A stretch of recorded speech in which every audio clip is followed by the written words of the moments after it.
Hey YouTube, a couple of days ago I made a video, maybe it was even last week, about this tool that I made for the oil pump to be able to prime the engine. So with that, I wanted to just show you a couple other little things that I've read about Jeep and where Jeep puts some priorities. So this is the timing chain cover, okay? And as you can see, the oil seal is removed from that.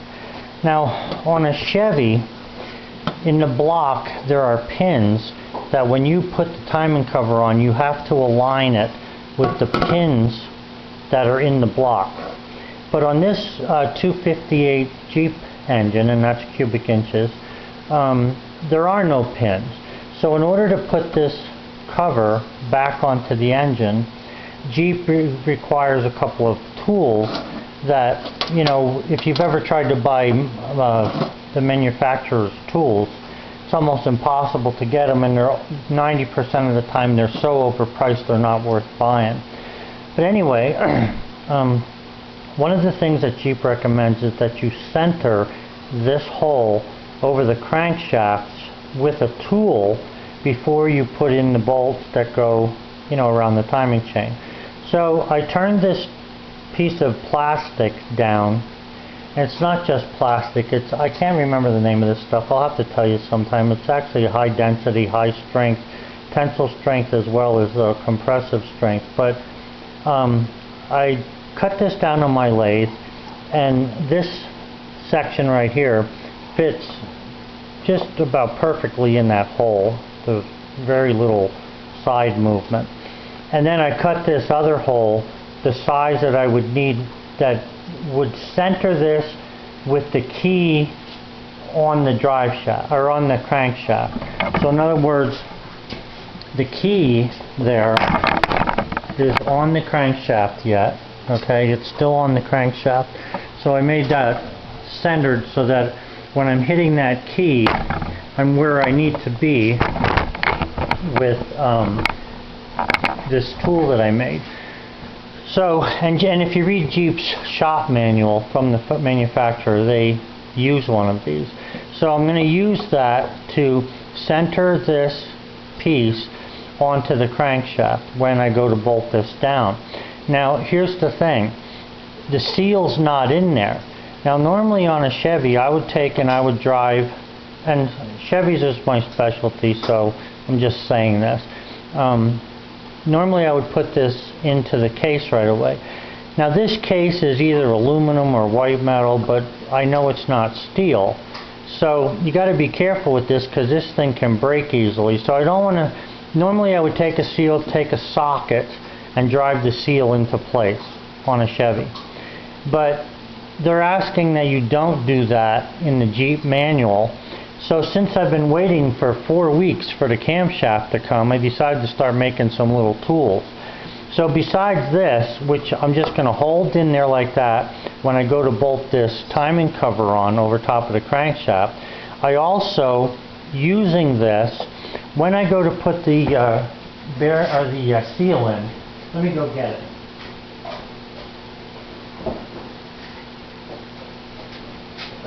So here's what the oil seal looks like that's going to go in there. This side faces in, this faces out. Now the outside of this, it's not just black metal, it's coated with a little bit of rubber. So what I'm going to do to put that in there, instead of hitting it with a socket and taking the chance of breaking this case, I'm going to press it in, and I'm going to use the crankshaft to help do it. So here's the tool that I made just this morning that's going to push this in. So what I'm doing here is, all I did was I took a 1/2-inch machine thread or National Fine thread, and I welded to it a 1/2-inch coarse thread. It didn't have to be coarse, but I just needed the length here. That's what I was looking for. So the way I'll work this is I'll screw this into the crankshaft. Okay, now this won't be here, but I'll screw this into the crankshaft. Actually, that will be there. What I have to do is I have to have the washer on here, okay, the nut fully back, that washer will go over top of this. And when this is screwed into the crankshaft, first I'll have that on there. I'll put Permatex on this. And then after I do that, I'm going to screw this into the crankshaft using this bolt here. I'll turn that into the crankshaft, and it doesn't have to be tight. It just has to be all the way in so you get a full thread, not that you tear the threads out of the crank.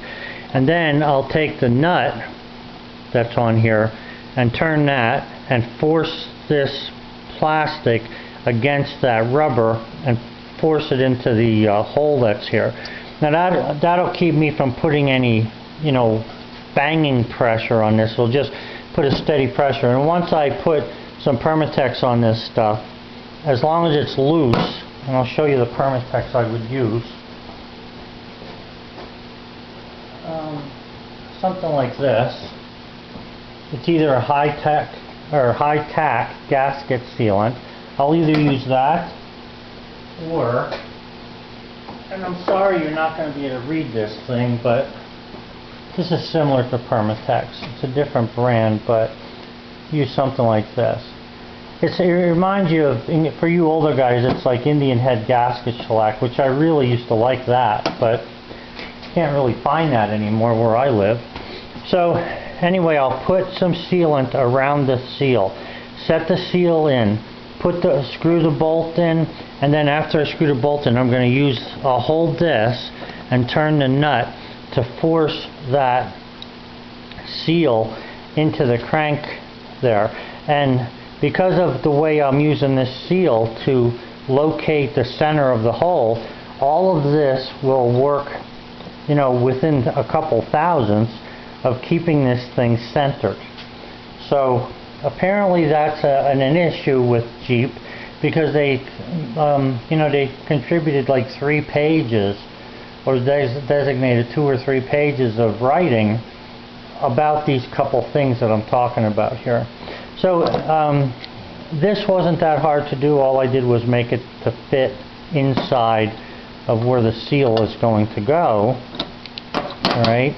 And because this fits in where the seal is, you don't want to put the seal in first. You want to put the seal in last. Okay? Normally, like I say, on a Chevy, I would put the seal in and just put the pan on there, because there's pins locating the timing cover.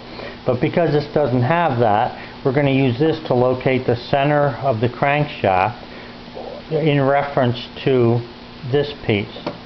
Okay? And then after that's bolted in and located, then we'll put this in with a generous helping of Permatex on there. Put the tool over top of that plastic. At this point it'll be a push rod or a pushing device rather than a locating. And I'm just going to center that, screw this into the crankshaft. It'll be up here somewhere. I'll screw it into the crankshaft and then just turn this down. And it only has to go about 1/4 of an inch or so, because you can see there's not much thickness there to that seal. Now, this seems like a big deal, but really putting these seals in is a 2-minute job. I mean, normally I would just put some gook around that, put it on there, drive it in with a socket. But the reason I'm doing this stuff is, like I say, I had 4 weeks of waiting for the camshaft to come, and it still isn't here. So I decided to start fooling around making some parts, to make my life a little bit easier, tools to get this job done. So anyway, that's just another little something else to add to the collection of things to do. I didn't do a really fancy job on welding this. You can see I ground it off after I put it on, only so I could get the washer over top of it. There's really nothing to it. I'll probably only use it once in my life, especially unless I take this Jeep apart more. So basically that's all it is. 2 bolts, a washer, the bolt has a head on it. These were both, let me see if I can, let's get a measurement here. Let's see. These were both 1 3/4 bolts, in case you're interested in that, 1 3/4, although I think this one might be longer. 2 inch. Yeah. This smaller bolt, which looked like this, This is 1 3/4. This is a 2-inch. They're both grade 8.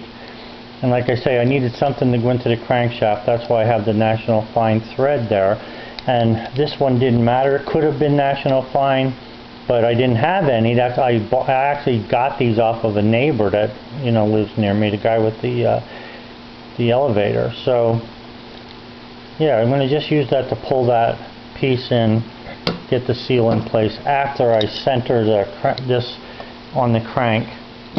So just another little something to add to the collection of tools. So I got that, I made this, and this is going to push this in. Now I could have made this out of aluminum. However, when it comes to my stock of inventory with metal, this thing was already turned down.